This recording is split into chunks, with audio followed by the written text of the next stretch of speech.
Assalamualaikum warahmatullahi wabarakatuh.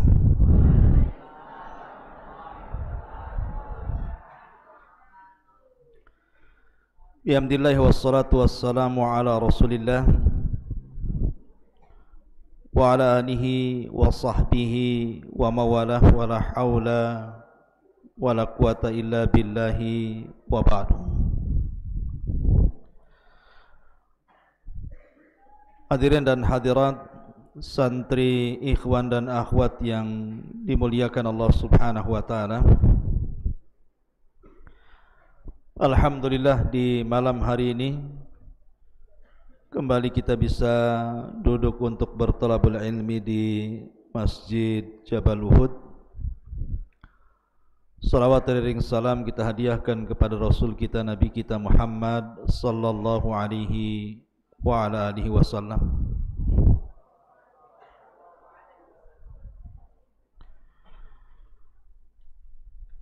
Pembahasan di malam hari ini kita akan membahas tentang salah satu daripada khulafa'u rasyidin,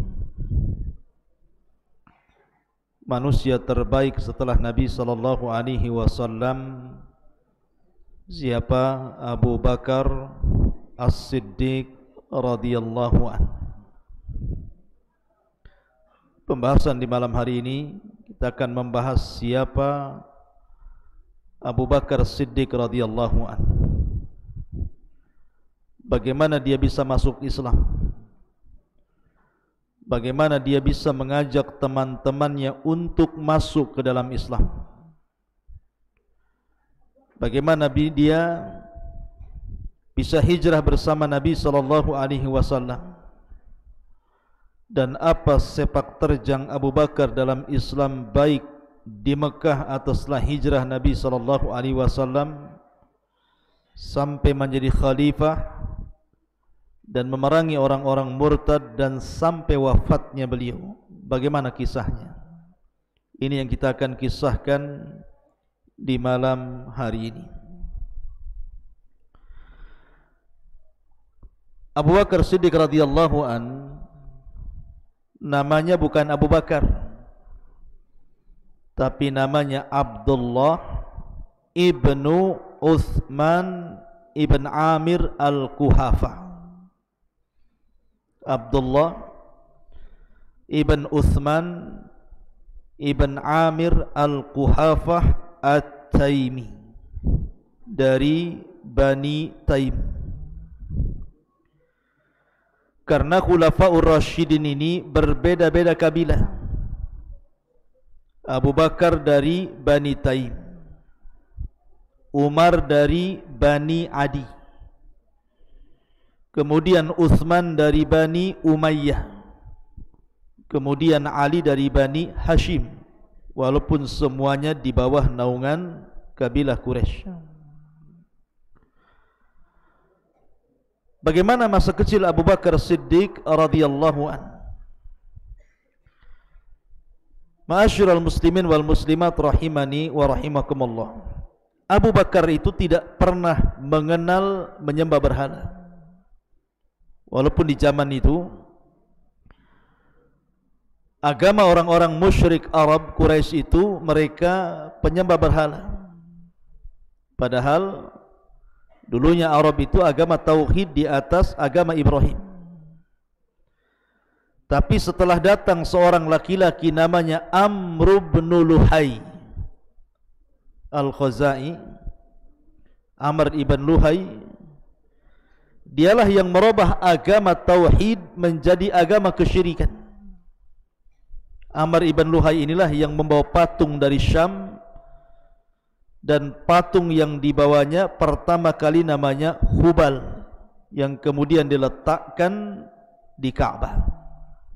Dialah yang pertama merubah agama Ibrahim menjadi agama penyembah berhala. Amr ibn Luhai al-Khuzai.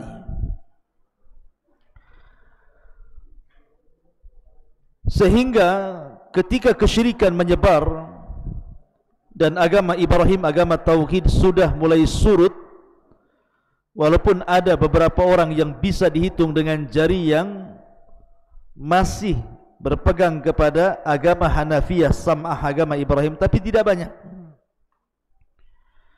Lah Abu Bakar Siddiq radhiyallahu an diajarkan oleh ayahnya dari kecil sudah disuruh menyembah berhala. Sampai ada kisah. Jadi ayahnya Uthman ibn Amir al-Kuhafa ini memasukkan Abu Bakar dalam sebuah kamar yang isinya berhala semua. Maksudnya bapaknya supaya Abu Bakar itu mau belajar menyembah berhala. Ini Abu Bakar kecil nih. Ketika di ruangan berhala-berhala itu, justru Abu Bakar tidak mau menyembah berhala. Dia malah ngobrol dengan berhala. Dia mengatakan, wahai berhala, kalau engkau Tuhan, inni ja'i' fa'at'imuni. Saya lagi lapar, tolong datangkan makanan. Saya ingin makanan, sekarang lagi lapar ini. Wa inni atsh, dan saya lagi haus. Atshan, faksuni, maka berilah minuman kepadaku. Fa inni arin faksuni, dan saya ini tidak punya baju bagus, tolong sediakan baju yang bagus. Jadi Abu Bakar meminta kepada berhala untuk disediakan makanan, disediakan minuman, dan minta baju baru. Namanya patung mana bisa ngabulkan? Gerak saja pun tidak, berkedip pun tidak, dengar pun dia tidak. Ya patunglah, diam saja. Karena marah Abu Bakar Siddiq radhiyallahu an kecil ini, dia ngambil tongkat, dipukul satu-satu patung itu. Persis seperti kisah Ibrahim alaihi salatu wassalam yang menghancurkan patung-patung itu. Dari sini menunjukkan bahwa Abu Bakar tidak pernah menyembah berhala. Apalagi ketika Abu Bakar menginjak remaja, Abu Bakar itu tidak pernah mengenal khamar, walaupun di zaman itu khamar belum diharamkan. Tidak pernah mengenal perzinahan, tidak pernah mengenal kehidupan alam bebas layaknya anak-anak muda. Murni Abu Bakar itu terdidik di atas akhlak. Dan kabilahnya Bani Taim itu adalah kabilah yang suka memberikan diat kepada orang yang terkena kriminal pembunuhan. Jadi kalau orang membunuh dalam Islam kisos, kalau tidak dikisos maka bayar diat 100 ekor unta. Lah Abu Bakar Siddiq radhiyallahu an yang mengelola diat itu. Menunjukkan bahwa sebelum Abu Bakar masuk Islam pun sudah dermawan Abu Bakar itu. Lah Abu Bakar Siddiq radhiyallahu an terdidik menjadi pengusaha, karena memang orang-orang Arab itu sedari kecil sudah diajarkan dunia usaha, dunia dagang. Jadi mengalir di tubuh orang-orang Quraisy itu dunia perdagangan, termasuk Abu Bakar Siddiq radhiyallahu an. Makanya Abu Bakar Siddiq radhiyallahu an menjadi peniaga handal di zaman orang-orang Quraisy. Dari situlah dia belajar ansabul Arab, nasab-nasabnya orang Arab, dari kabilah ke kabilah Arab dia hafal nasabnya. Jadi kalau ada orang berselisih soal nasab, maka mereka akan datang kepada Abu Bakar, dan Abu Bakar akan menjelaskan nasabmu ini, keturunanmu ini, bapakmu ini, kakekmu ini, buyutmu ini. Jadi Abu Bakar itu alim tentang nasab Arab. Lah ketika Abu Bakar Siddiq radhiyallahu an sudah menjadi pengusaha, disinilah Abu Bakar kenal Nabi sallallahu alaihi wasallam sebelum diangkat menjadi nabi dan rasul. Karena Rasul pun pengusaha. Setelah menikah dengan Khadijah, dia kaya, jadi pengusaha, kenalah Abu Bakar dengan Nabi. Sehingga Abu Bakar itu kesana kemari terkadang bersama Nabi SAW melakukan safar dalam rangka berniaga ke Yaman atau ke Syam. Sehingga Abu Bakar tahu betul Nabi SAW sebelum diangkat menjadi Nabi dan Rasul, bagaimana akhlak Nabi. Jadi memang Abu Bakar itu sudah berkawan dengan Nabi sebelum Rasul diangkat jadi Nabi. Lah ketika kemudian Nabi SAW betul-betul diangkat menjadi Nabi di usia 40 tahun. Kemudian keluarga Nabi SAW yang pertama kali masuk Islam adalah Khadijah. kemudian disusul dengan anak-anaknya, kemudian termasuk juga anak angkatnya Ali bin Abi Thalib dan Zaid ibnul Harithah. Mulailah Nabi SAW mengajak Abu Bakar untuk masuk Islam. Ini keistimewaan Abu Bakar. Allah Subhanahu wa taala berfirman, "Walladzi jaa'a bis-sidqi wa saddaqa bihi ulaika humul muttaqun." Dan orang yang datang dengan kebenaran dan juga dia membenarkan, maka merekalah orang-orang yang bertakwa. Ayat ini turun kepada Abu Bakar. Karena Abu Bakar itu ketika ditawarkan Islam, Abu Bakar tidak pernah ragu. Satu-satunya sahabat yang ketika masuk Islam tidak ada keraguan, hanya Abu Bakar saja. Kalau yang lain itu ragu-ragu, betul ke Muhammad ini Nabi? Jangan-jangan bukan, jangan-jangan iya, jangan-jangan bukan. Jadi semua sahabat itu, mereka ketika masuk Islam itu masih menelisik Nabi, masih meneliti dulu. Tapi Abu Bakar tidak. Abu Bakar itu ketika ditawarkan Islam, langsung di hadapan Nabi SAW bersyahadat, asyhadu an la ilaha illallah wa asyhadu anna Muhammadar Rasulullah. Itulah hebatnya Abu Bakar Siddiq radhiyallahu anhu. Bukan hanya itu saja. Setelah Abu Bakar Siddiq radhiyallahu anhu masuk Islam, maka dia ingin menampakkan keislamannya. Makanya Abu Bakar itu dikenal dengan awal khatib, awal da'i, awal pendakwah setelah Nabi SAW, sebelum ada sahabat yang berdakwah. Ketika Nabi SAW di permulaan dakwah, belum banyak orang yang mengikuti Islam. Rasul itu mendakwai orang pasar. Rupanya di pasar itu ada orang yang paling celaka dari orang-orang celakanya Quraisy itu. Namanya Uqbah ibn Abi Mu'ayth. Uqbah ibn Abi Mu'ayth. Dia ngajak geng-gengnya, kemudian mengeroyok Nabi SAW, seraya mendorong-dorong Nabi SAW hampir terjatuh. Datang Abu Bakar Siddiq radhiyallahu anhu dari kejauhan, menolong Nabi SAW. Dan Abu Bakar mengatakan, ataqtulu rajulan yaqulu rabbi Allah. Kenapa kalian hendak membunuh orang yang mengucapkan Rabb kami Allah? Ketika Abu Bakar membela Nabi SAW, maka Uqbah mengajak kawan-kawannya berbalik memukuli Abu Bakar sampai pingsan. 3 hari 3 malam tidak sadar Abu Bakar gara-gara dipukuli orang-orang kafir Quraisy karena membela Nabi SAW. Coba bayangkan orang berdakwah seperti ini. Kalau sekarang ada dai dipukuli, resign jadi dai. Ini Abu Bakar Siddiq radhiyallahu an betul-betul membela Nabi SAW sampai ketika siuman, ibunya Abu Bakar Ummul Khair takut dengan anaknya, sehingga kemudian dia menawarkan agar Abu Bakar itu makan, minum obat. Tapi Abu Bakar tidak mau, dan kalimat yang pertama kali diucapkan dari siuman, apa kata Abu Bakar? Mahalun Nabi SAW. Bagaimana kondisi Nabi? Karena sebelum pingsan Abu Bakar, ketika itu kondisinya sedang membela Rasul dan Rasul sedang dikeroyok. Maka yang pertama kali diucapkan, kaifa halun Nabi? Bagaimana kondisi Nabi? Ibunya tidak tahu siapa Nabi yang dimaksud Abu Bakar Siddiq radhiyallahu anhu.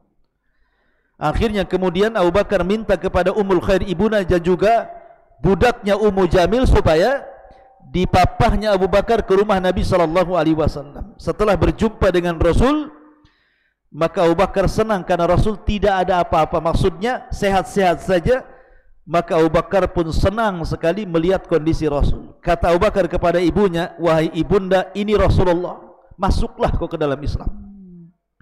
Maka disitulah Ummul Khair kemudian masuk Islam pertama dalam keluarga Abu Bakar setelah Abu Bakar Siddiq radhiyallahu an, kemudian disusul dengan kerabat-kerabatnya. Makanya ini keistimewaan Abu Bakar. Tidak ada yang seluruh keluarganya masuk Islam di zaman itu kecuali keluarga Abu Bakar. Ibunya masuk Islam, ayahnya masuk Islam, seluruh anaknya masuk Islam, cucunya juga masuk Islam, kerabat-kerabatnya masuk Islam. Tidak ada satu keluarga yang masuk Islam kecuali keluarga Abu Bakar. Dan ini keistimewaan Abu Bakar luar biasa. Kalau yang lain kadang-kadang suaminya masuk Islam, istrinya tidak, orang tuanya masuk Islam, anaknya tidak, anaknya masuk Islam, orang tuanya tidak.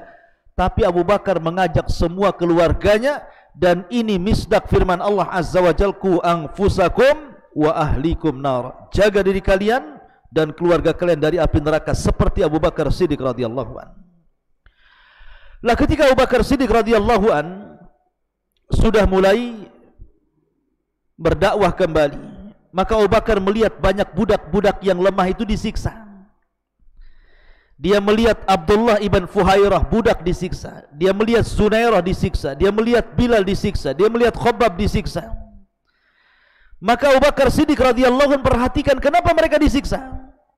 Rupanya budak-budak ini disiksa karena mereka masuk ke dalam agama Rasul. Maka Abu Bakar tidak tahan dan kasihan dengan mereka. Akhirnya kemudian Abu Bakar pun memerdekakan Abdullah ibn Fuhairah, memerdekakan Zunairah, memerdekakan Bilal ibn Rabah, memerdekakan budak-budak yang lainnya, sampai budak yang dimerdekakan Abu Bakar itu mencapai 10 budak di zaman permulaan Islam. Ini ayahnya bingung sama Abu Bakar. Ayahnya kan masih kafir belum masuk Islam, karena ayahnya masuk Islam ketika Fatu Mekah. Dia mengatakan, wahai anakku Abu Bakar, kalau kau ingin memerdekakan, carilah budak-budak yang kuat supaya bisa membelamu. Masa budak-budak yang lemah kau merdekakan, buat apa katanya. Tapi Abu Bakar Siddiq radhiyallahu an mematahkan hujah ayahnya Abu Quhafah dan mengatakan, a'taqtuhum liwajhillah, aku memerdekakan mereka wahai ayahku karena wajah dari Allah, karena mengharap wajah Allah subhanahu wa ta'ala. Dari sini turun suratul Lail ayat 17 sampai 21. Wa sayujannabuhal atqa alladhi yu'ti malahu yatazakka wa ma li ahadin indahu min ni'matin tuzza illa ibtigha'a wajhi rabbihil a'la wa la sawfa yardah. Ayat ini turun kepada Abu Bakar, dan Allah akan menjauhkan Abu Bakar dari api neraka karena dia sudah menginfakkan hartanya untuk membersihkan jiwa, dan dia tidak ingin mendapatkan balasan kecuali dari Allah subhanahu wa ta'ala, dan kelak Allah akan menerima dan meridai Abu Bakar Siddiq radhiyallahu anhu, dan dia akan mendapatkan keridhaan itu, wala saufa yarda. Lihat, ini Abu Bakar Siddiq radhiyallahu anhu. Tapi di zaman itu ikhwan, lain dengan di zaman sekarang. Orang berdakwah itu ditekan di zaman itu, diintimidasi, diancam, dimusuhi, pokoknya gerak dakwah itu disempitkan. Sampai akhirnya Abu Bakar ini manusia bukan malaikat. Kalau ditekan seperti itu, dia pun sempit. Rasanya Mekah yang luas itu kayak sempit kali untuk beribadah kepada Allah Azza wa Jalla. Akhirnya Abu Bakar pun niat untuk hijrah, untuk cari tempat beribadah kepada Allah dan tidak diganggu siapapun. Maka Abu Bakar pun menyiapkan perbekalannya di atas unta. Kemudian dia berjalan keluar dari Mekah. Rupanya di tengah jalan berjumpa dengan orang yang namanya Ibnu Dighinnah. Siapa? Ibnu Dighinnah namanya. Ibnu Dighinnah ini orang kafir, tapi dia baik. Dia mengatakan kepada Abu Bakar, hei Abu Bakar, kamu mau kemana? Disangkanya Abu Bakar mau jualan, mau berniaga ke Syam. Kata Abu Bakar, ya Ibnu Dighinnah, inni muhajirun ilallah. Saya ingin hijrah menuju Allah. Saya ingin pergi dari Mekah. Saya ingin cari daerah yang tidak ada siapapun mengganggu ibadah antara diriku dengan Allah. Kata Ibn Dighinnah, wahai Abu Bakar, orang sepertimu tidak layak keluar dari Mekah dan tidak layak dikeluarkan dari Mekah. Mithluka ya Abu Bakrin la yakhruj wa la yukhraj. Orang sepertimu tidak boleh keluar dari Mekah, apalagi diusir dari Mekah. Kalau mereka orang-orang itu menyakitimu wahai Abu Bakar, kata Ibn Dighinnah, aku yang akan melindungimu. Inni jiwarun laka, aku yang akan melindungimu wahai Abu Bakar. Pulang kau ke rumah. Maka Abu Bakar balik lagi ke rumahnya karena sudah mendapatkan perlindungan dari Ibn Dighinnah, salah satu tokoh Quraisy, walaupun dia kafir tapi baik. Maka mulailah Abu Bakar agak tenang karena sudah ada pelindung. Maka dia coba membuat musola di samping rumahnya. Dia solat di luar rumah. Ketika Abu Bakar solat, banyak anak-anak kecil nonton. Ditonton sama anak-anak. Karena Abu Bakar itu kalau solat suka nangis. Terkadang tangisannya jauh lebih keras dibandingkan bacaannya. Jadi anak-anak nengokin Abu Bakar solat ini.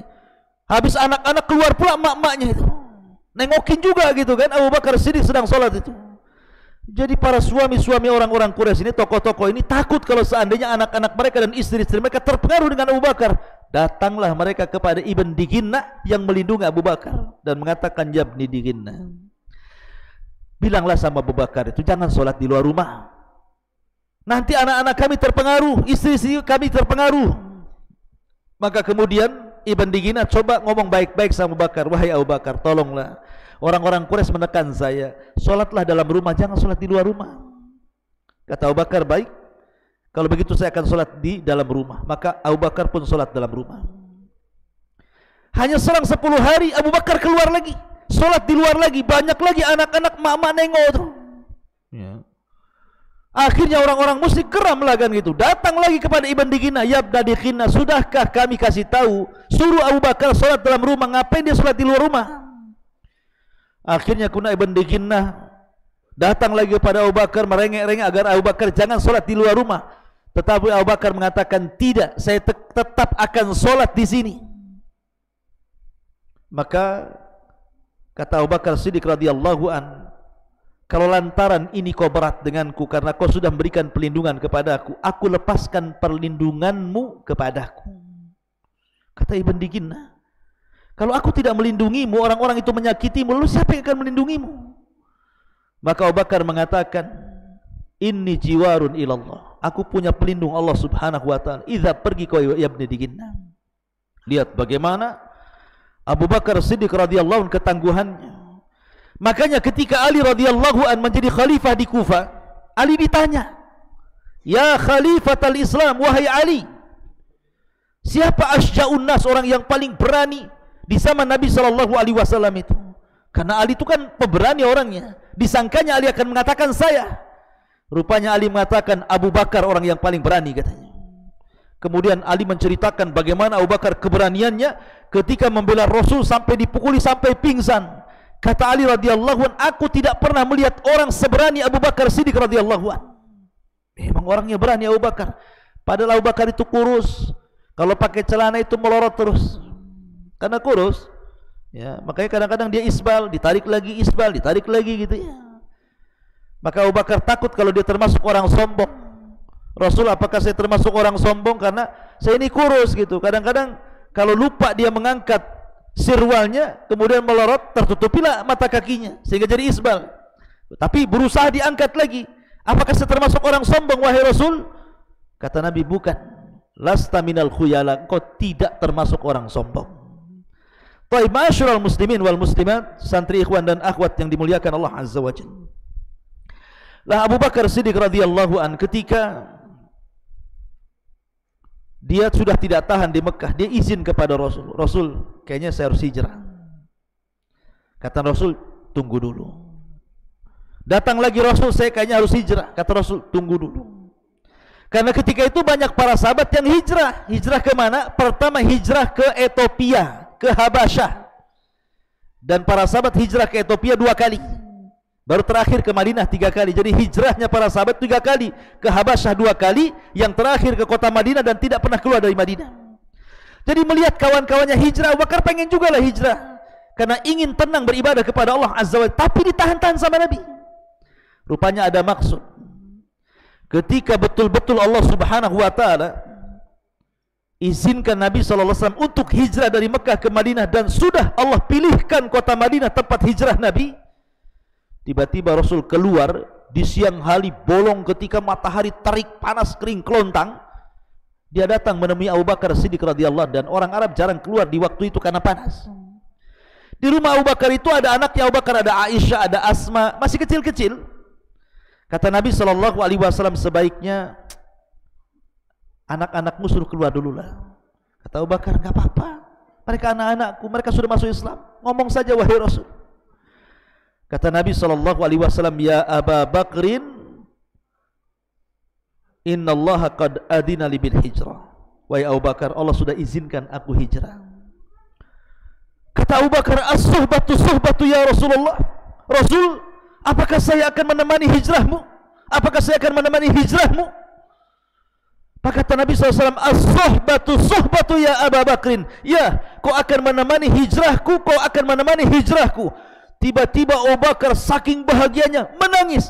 Kata Aisyah radhiyallahu anha, anaknya melirik Abu Bakar, demi Allah aku tidak pernah melihat orang sebahagia bapakku dalam kondisi bahagia dia bisa menangis. Jadi orang kalau bahagia sampai menangis itu berarti bahagia sekali gitu maksudnya. Karena biasanya orang bahagia itu tertawa, ini malah menangis kan itu ya. Berarti kalau orang bahagianya full berarti bisa menangis itu biasanya ya. Kalau antum menangis bukan bahagia, sedih kan itu. Akhirnya kemudian Abu Bakar Siddiq mempersiapkan untuk perbekalan hijrah. Disediakan 2 unta besar dengan seluruh hartanya Abu Bakar dan emas. Emasnya kan Abu Bakar kan tujarul zahab, dia penjual emas, dia peniaga emas. Jadi semua emasnya dibawa, semua hartanya dibawa, dijadikan dua unta, satu untuk dia, satu untuk Nabi SAW. Mendengar ayahnya Abu Bakar, Abu Quhafa, bahwa Abu Bakar membawa semua hartanya, dia mulai galau tuh. Mana anak ini? Masa hartanya mau dibawa semua? Ya. Lah Abu Quhafa itu kan sudah tua buta lagi, bapaknya Abu Bakar itu. Dia panggil cucunya Asma, Asma, kesini kamu. Maka datanglah Asma. Apa betul bapakmu membawa harta semuanya untuk perjalanan hijrah dia dengan si Muhammad itu? Asma cerdas, dia ingin menangkan kakeknya. Diambilnya karung, dimasukkannya kerikil, dibawanya ke hadapan bapaknya. Ah, pegang pak, ini emas semua. Nama orang buta, ya kan? Ini tengok emas semua. Bapakku tidak meninggalkan emas, ada semua di rumah ini. Alhamdulillah katanya. Orang buta ya dibego-begoin dia. Ya. Ma'asyiral muslimin yang dimuliakan Allah Azza wa Jalla. Akhirnya Abu Bakar pun hijrah bersama Nabi. Ya. Berdua bersama Nabi sampai Allah Subhanahu wa taala katakan tsaniyasnaini idh huma fil ghar. Ketika Abu Bakar Siddiq bersama Nabi SAW berangkat waktu itu, maka Nabi SAW menjadikan Abu Bakar sebagai teman hijrahnya. Tapi Rasul selama 3 hari belum keluar dari Mekah. Ini siasat Rasul. Dan dalam peristiwa hijrah ini, yang sangat berjasa adalah keluarga Abu Bakar. Semua keluarga Abu Bakar berjasa dalam hijrah ini. Pertama Asma bintu Abi Bakar. Yang kedua Abdurrahman ibn Abi Bakar. Yang ketiga budaknya Abu Bakar yang dimerdekakan, Abdullah ibn Fuhairah. Itu berjasa sekali bagi perjalanan hijrah Nabi SAW. Jadi Rasul itu punya siasat, dan Abu Bakar tidak langsung berangkat ke Madinah, tetapi sengaja bersembunyi di Mekah selama 3 hari, biar orang-orang Mekah menyangka bahwa Rasul dan Abu Bakar sudah berangkat ke Madinah, sehingga mereka mengejar ke Madinah. Karena mereka memberikan hadiah besar untuk kepala Nabi dan kepala Abu Bakar Siddiq radhiyallahu anhu. Akhirnya mereka pun kemudian bersembunyi di gua yang disebut dengan Ghar Athur. Gua Thur. Kalau tempat turunnya wahyu, gua Hira. Kalau tempat sembunyinya Rasul dengan Abu Bakar namanya gua Thur. Disitulah 3 hari Rasul dan Abu Bakar bersembunyi di gua itu. Lah siapa yang kasih makan itu di gua itu coba? Tidak mungkin Abu Bakar keluar cari makan bisa ditangkap, ketahuan. Yang kasih makan anaknya Asma. Asma itu dia menyiapkan perbekalan makanan dari rumahnya setiap hari menuju gua itu untuk kasih makan. Bayangkan bagaimana Asma seorang wanita harus sembunyi-sembunyi, jangan sampai ketahuan. Kalau ketahuan bisa dibunuh, dan akan ketahuan Rasul dan Abu Bakar, sehingga dia mengorbankan jiwanya hanya untuk memberi makan ayah dan juga Nabi SAW. Ini Asma bintu Abu Bakar. Yang kedua Abdurrahman, anaknya Abu Bakar, menjadi informan. Jadi dialah yang kemudian melihat situasi, suasana orang-orang Quraisy itu. Jadi dia ngasih kabar. Dia masuk ke Mekah, nanti datang lagi, Bi, tadi orang Quraisy itu begini. Di zaman itu tidak ada HP, ya. Kalau ada HP dari Mekah kan ngomong, Bi, orang-orang Quraisy lagi ini, saya lagi OTW, Bi. Nah, bisa aja kalau pakai handphone kan. Zaman dulu mana ada pakai handphone. Sehingga Abdurrahman pun kalau mau ngasih informasi ke Nabi dan juga Abu Bakar ayahnya itu harus sembunyi-sembunyi, jangan sampai ketahuan. Termasuk budaknya Abu Bakar namanya Abdullah ibn Fuhairah, pura-pura jadi penggembala kambing di bawah gua. Jadi kalau ada orang datang diisyaratkan, oh ada orang datang. Jadi Nabi dah persiapan dengan Abu Bakar itu. Sampai suatu ketika betul-betul ada sebagian pasukan kecil yang sampai ke gua itu.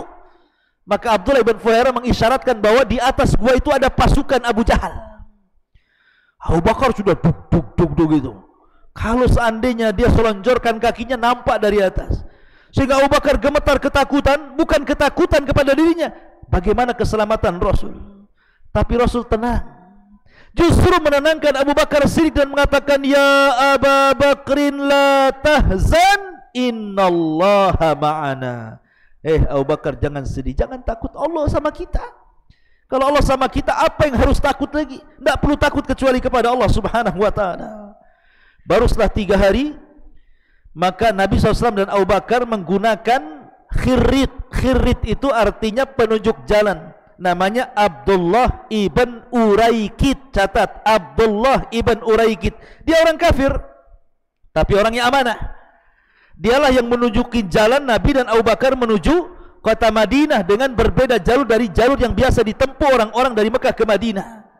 Berhari-hari dari mulai Nabi SAW hijrah itu sampai ke kota Madinah. Bayangkan, itu akhtarul hijrah fil alam. Sebahaya-bahaya hijrah di alam semesta.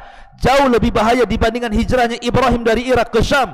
Jauh lebih bahaya daripada hijrahnya Nabi Lut. Jauh lebih bahaya dibandingkan hijrahnya Nabi Musa dari Mesir ke Palestina. Pokoknya hijrahnya Nabi itu disebut akhtarul hijrah. Sebahaya-bahaya hijrah. Tidak ada yang lebih bahaya dibanding hijrahnya Nabi dan Abu Bakar. Di tengah jalan, habis bekal, pengen minum, pengen makan.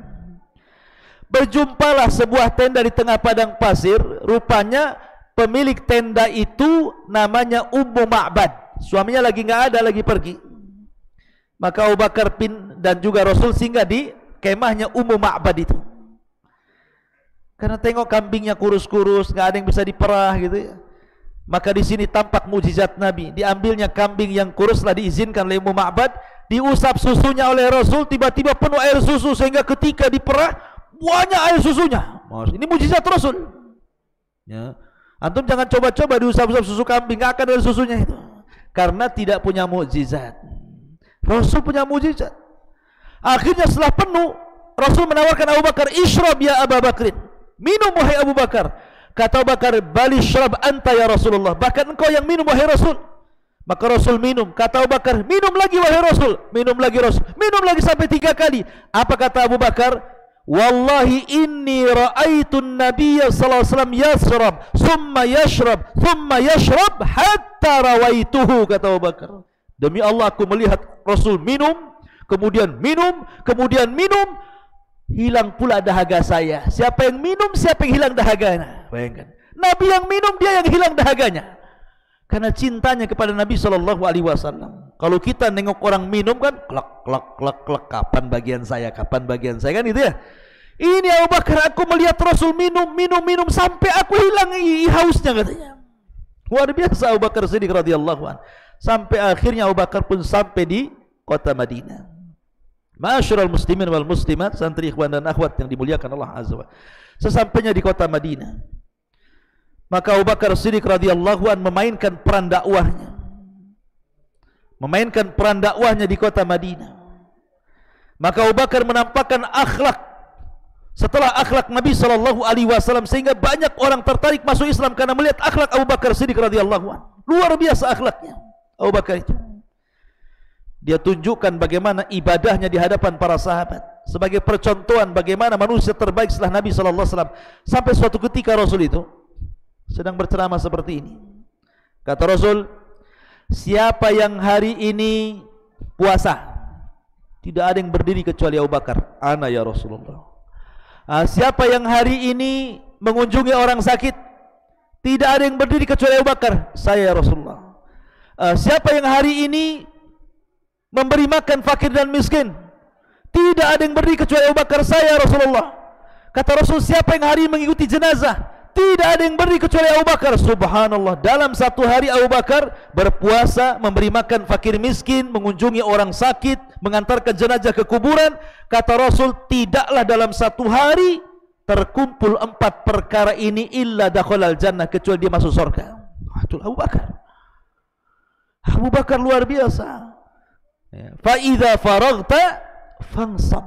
Kalau selesai mengamalkan sebuah amalan, dia berpindah kepada amalan yang lain. Itulah Abu Bakar Siddiq radhiyallahu anhu. Sampai suatu ketika Abu Bakar pernah bertengkar dengan orang Yahudi, dengan orang kafir.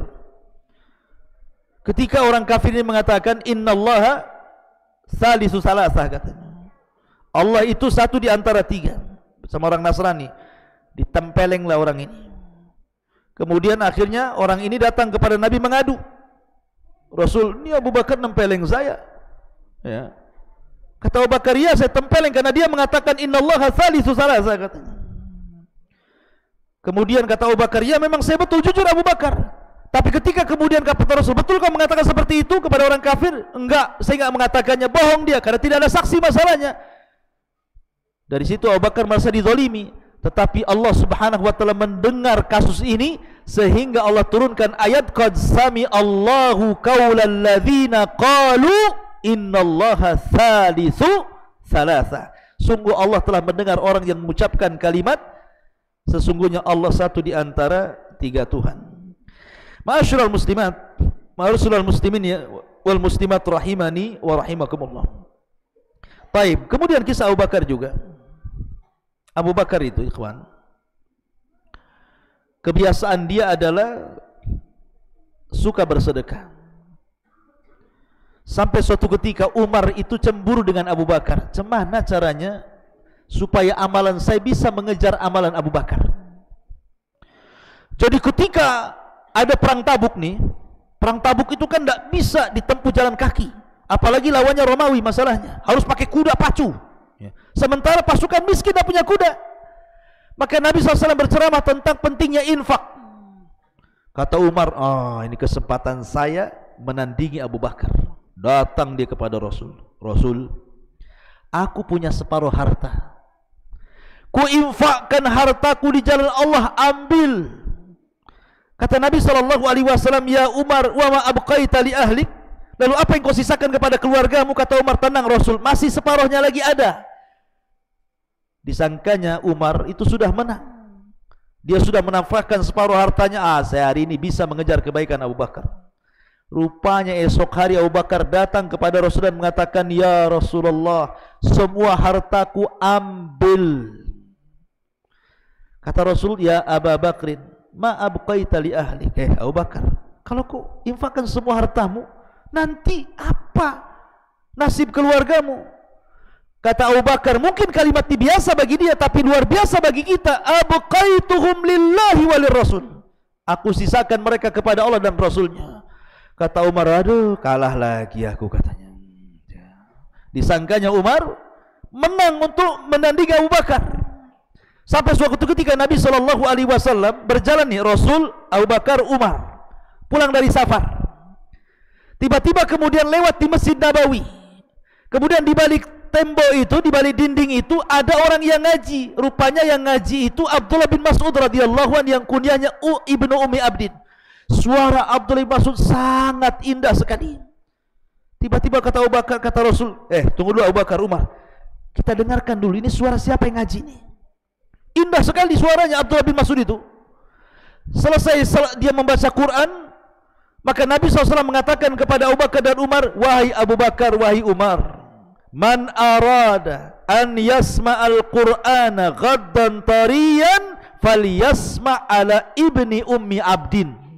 Abu Bakar, Umar, kalau engkau ingin mendengar bagaimana suara Al-Quran saat diturunkan Jibril kepadaku, aku dengar suaranya Ibnu Ummi Abdin, maksudnya Abdullah ibn Mas'ud. Para sahabat itu, kalau ada sahabat yang lain dipuji Rasul, artinya berada di atas kesenangan, maka mereka ikut senang. Senang di atas kesenangan orang. Kalau zaman sekarang enggak senang di atas kesusahan, kan itu. Kawannya susah, alhamdulillah. Kawannya senang, kenapa kau tak susah, katanya. Kan begitu ya. Jadi para sahabat itu enggak, kalau sahabatnya senang-senang dia. Umar nih pagi-pagi buta datang ke rumah Ibnu Mas'ud. Selamat wahai Ibnu Mas'ud. Ada apa Umar? Nabi kemarin ngomong, suaramu indah, suaramu disejajarkan dengan Jibril. Tapi Abdullah bin Mas'ud biasa-biasa saja. Kata Umar, kenapa kamu biasa-biasa saja? Aku sudah menghabarkan berita gembira dari Nabi SAW. Aku sudah pagi-pagi buta datang kemari. Kata Abdullah bin Mas'ud, iya, karena barusan Abu Bakar datang. Ngasih tahu hal yang sama. Ya aku biasa-biasa saja karena sudah tahu dari Abu Bakar. Kata Umar, kalah lagi aku katanya. Lihat. Bagaimana Umar bin Khattab berusaha menandingi Abu Bakar, tidak bisa. Ya. Makanya kemudian Abu Bakar itu wajar kalau seandainya sahabat satu-satunya yang kalau seandainya kata Rasul keimanan Abu Bakar diletakkan di satu neraca dan keimanan seluruh manusia diletakkan di satu neraca satunya, maka keimanan Abu Bakar jauh lebih berat menjangkau seluruh keimanan manusia setelah Nabi SAW. Ya, karena dari 10 sahabat yang masuk dijanjikan dihabar gembirakan masuk surga, sebagian besar Islam di tangan Abu Bakar. Utsman bin Affan Islam di tangan Abu Bakar. Talha bin Ubaidillah Islam di tangan Abu Bakar. Abu Ubaidah bin Jarrah Islam di tangan Abu Bakar. Abdurrahman bin Auf Islam di tangan Abu Bakar. Utsman bin Mad'un Islam di tangan Abu Bakar. 6 di antara sahabat yang dijanjikan masuk surga semua Islam di tangan Abu Bakar. Abu Bakar Siddiq luar biasa, ngajak orang masuk Islam itu dengan akhlaknya tertarik orang. Ya. Ma'asyiral muslimin wal muslimat rahimani wa rahimakumullah. Makanya wajar kalau Rasul itu suka dengan Abu Bakar ketika Amr bin As bertanya kepada Rasul, siapa laki-laki yang paling kau cintai dan siapa wanita yang paling kau cintai? Kata Rasul, adapun perempuan Aisyah, adapun laki-laki bapaknya, maksudnya Abu Bakar Siddiq radhiyallahu anhu. Taib. Tetapi tentu kebersamaan Nabi SAW bersama Abu Bakar baik sebelum diangkat jadi Nabi, setelah diangkat jadi Nabi, kemudian menjadi sahabatnya ketika hijrah bersama Rasul. Kemudian saat peperangan Abu Bakar tidak pernah resign dari peperangan. Semua peperangan Nabi diikuti Abu Bakar. Sampai akhirnya Nabi SAW tepat di hari Senin tanggal 12 tahun 11 Hijriah bulan Rabiul Awal, Nabi SAW meninggal dunia. Ketika Nabi SAW meninggal dunia, semua sahabat tidak yakin dan tidak percaya. Umar sampai sesumbar, siapa yang mengatakan Nabi mati ku penggal lehernya. Saking tidak yakinnya dengan Nabi. Tapi Abu Bakar menangkan para sahabat. Lihat bagaimana Abu Bakar kebijakannya, naik di atas mimbar. Ketika para sahabat mereka sedih, tidak ada yang bisa bangun, tangisan terus-terusan karena melihat bagaimana dan mendengar Rasulullah SAW sudah tidak ada lagi. Tapi Abu Bakar tegar membuat para sahabat istiqomah di atas Islam dan mengatakan, ya ayyuhan nas, man kana minkum ya'budu Muhammadan fa inna Muhammadan qad mat, wa man kana ya'budu Allah fa inna Allah hayyun la yamut.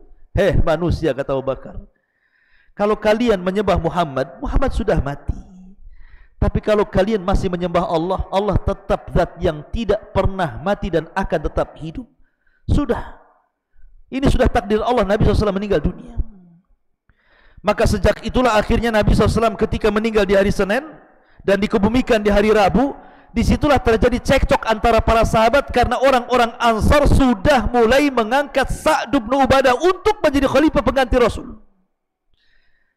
Abu Bakar datang dengan Umar dan Abu Ubaidah menuju para pembesar Ansar dan mengatakan, jasad Nabi belum dikubur, kalian sudah sibuk memilih pemimpin.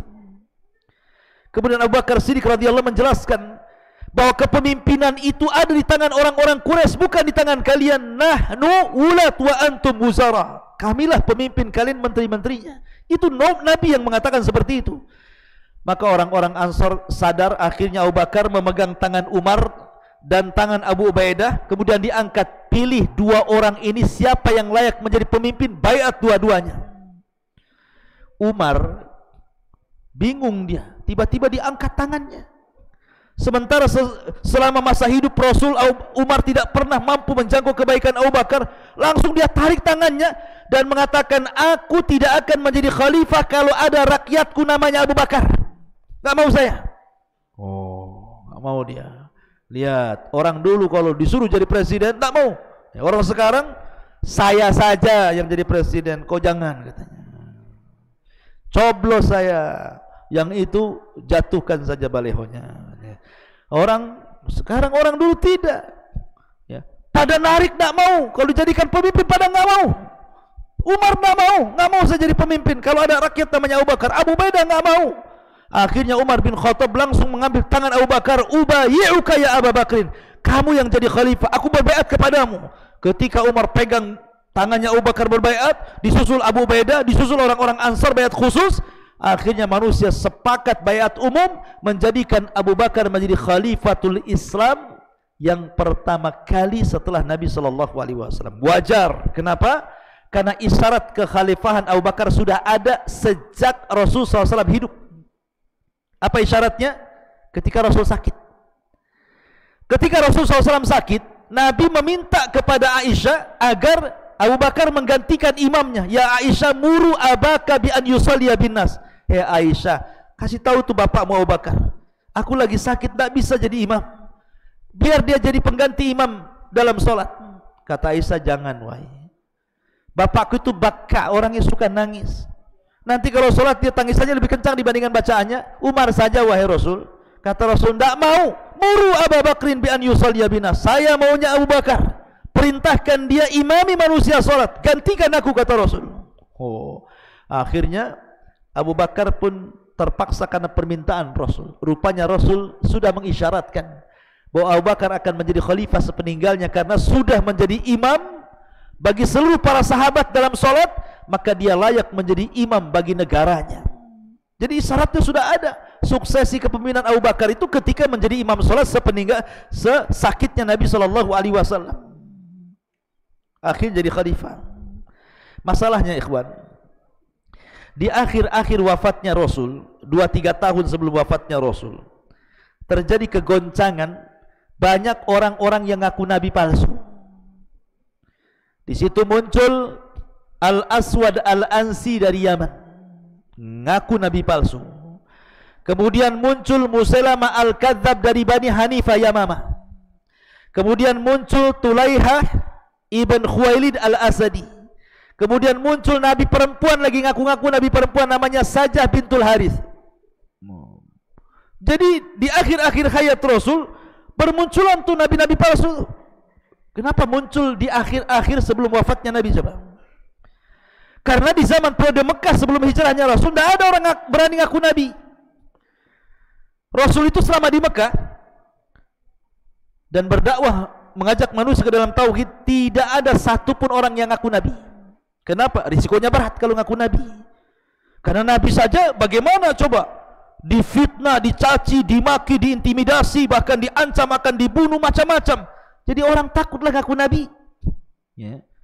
Ketika periode Madinah juga sama, tahun pertama, tahun kedua, tahun ketiga, tahun keempat, kelima, keenam sampai ketujuh. Setelah Islam kuat, Mekah sudah dikuasai, Madinah sudah dikuasai, Islam sudah menyebar, Rasul diagungkan, dicintai.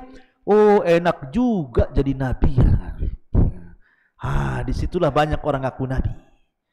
Maka dari arah Yaman akhirnya muncul Al-Aswad Al-Ansi. Dari arah Jeddah, Yamamah Bani Hanifah, muncul Musailamah Al-Kadzab. Kemudian muncul lagi Tulaiha, muncul lagi Sajah bintul Haris. 4 nabi palsu muncul di zaman akhir-akhir hayat Nabi SAW.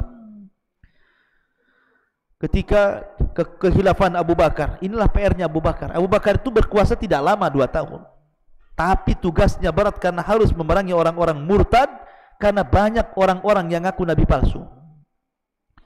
Pertama diperangi siapa? Pertama diperangi adalah Al-Aswad Al-Ansi. Mati akhirnya dia di Yaman. Dibunuh oleh siapa? Oleh saudaranya sendiri, oleh istrinya sendiri. Istrinya kan wanita soleha, bekerja sama dengan anak pamannya. Dibunuhnya suaminya karena ngaku nabi. Kemudian Tulaihah juga sama diperangi, tetapi dia tobat. Jadi ketika pengikutnya kalah, dia berangkat lari ke Irak. Kemudian dia tobat masuk Islam dan baik Islamnya. Kemudian juga yang perempuan itu yang ngaku nabi, namanya Sajah bintul Harith, juga sama, kabilahnya kalah, dia lari, kemudian dia tobat masuk Islam dan baik Islamnya. Yang paling bahaya itu Musailamah Al-Kadzab. Ini Musailamah Al-Kadzab ini paling bahaya, karena pengikutnya banyak. Seluruh Bani Hanifah itu mengikuti Musailamah Al-Kadzab. Bukan karena mereka yakin Musailamah nabi, tidak. Karena bagi mereka, walaupun pendusta dari Bani Hanifah, lebih mereka cintai daripada orang jujur dari Bani Hashim, katanya. Makanya mereka fanatik kabilah. Dari situlah maka Abu Bakar mempersiapkan pasukan dipimpin Khalid ibn Walid untuk membunuh Musailamah Al-Kadzab dan menumpas seluruh para pengikutnya. Karena Musailamah Al-Kadzab ini, ikhwan, dia dikuatkan oleh seorang yang dulunya bekas sahabat Nabi, walaupun riwayat ini sebagian ulama mengatakan tidak benar, batil gitu, fi nazar, tapi kisahnya disebutkan dalam tarikh-tarikh ketika bicara tentang tarikh Nabi. Jadi ada orang namanya Rajal ibn Anfawah. Rajal ibn Anfawah namanya. Rajal ibn Anfawah ini dia sahabat Nabi, konon seperti itu. Dia belajar Al-Quran dari Ubay bin Ka'ab, akhirnya menjadi penghafal Quran, hafal Quran, pakar Quran dan orang saleh. Suatu ketika dia duduk bersama Abu Hurairah, bersama sahabat yang lainnya, hanya beberapa orang dari kalangan qurra ahli, pakar-pakar Quran dan juga yang lainnya. Kata Rasul, tiba-tiba mengatakan, di antara kalian, kata Rasul, ada yang giginya seperti gunung Uhud dan akan masuk jahanam. Abu Hurairah kaget, lirik-lirikan lah, siapa nih giginya kayak Jabal Uhud nih, kayak gunung Uhud nih. Karena Rasul mengatakan di antara kalian akan ada yang masuk jahanam dan giginya sebesar gunung Uhud, katanya. Lirik-lirikan nih Abu Hurairah nih. Jangan kamu. Siapa ini? Sampai Abu Hurairah ketakutan. Rupanya yang dimaksud sabda Rasul adalah Rajal ibn Anfawah, karena satu majlis dengan Abu Hurairah. Dan dia dari Bani Hanifah, dari kabilahnya Musailamah Al-Kadzab. Ketika Rasul mengutus dia untuk berdakwah kepada Bani Hanifah, dia bagus mengajarkan Quran macam-macam. Ketika Rasul sudah meninggal, Abu Bakar pun masih mengutus dia untuk menasihati Musailamah Al-Kadzab. Ketika dia menasihati Musailamah Al-Kadzab, dirayu sama Musailamah, wahai Rajal, kalau engkau mau mengatakan aku Nabi setelah Muhammad, ku berikan kau kedudukan menjadi wazirku, menjadi menteriku, katanya. Mikir dia jadi menteri, murtad dia. Akhirnya ikut Musailamah Al-Kadzab Rajal ibn Anfawah ini, padahal pakar Quran. Ya. Sekali lagi riwayat ini batil, cuman saya kisahkan sebagai pengetahuan. Ya. Akhirnya kemudian Abu Bakar mengutus Khalid bin Walid untuk mengepung Musailamah Al-Kadzab, maka terjadilah pengepungan yang disebut dengan Hadiqatul Maut namanya, kebun kematian. Itulah kisahnya kematian Musailamah Al-Kadzab. Karena Musailamah Al-Kadzab ini sudah melampau, di zaman Nabi saja dia nyurati Nabi. Isinya, wahai dari Musailamah, dari Bani Hanifah tertuju kepada Muhammad SAW, nabinya ummiyin, katanya. Gini sajalah, aku nabi bagi daerahku, kau nabi bagi daerahmu, katanya. Kata Nabi SAW, aku tidak akan berikan kekuasaan kenabian, walaupun ketika itu Rasul pegang siwak, walaupun aku harus berikan siwak, saya tidak akan kasih siwak kepada dia. Apalagi kekuasaan dalam kenabian, karena tidak ada nabi sepeninggalku. Maka disitulah Nabi menjuluki Musailamah dengan sebutan kadzab di belakangnya. Maka disebut Musailamah Al-Kadzab, pendusta. Lah ketika itu Nabi SAW,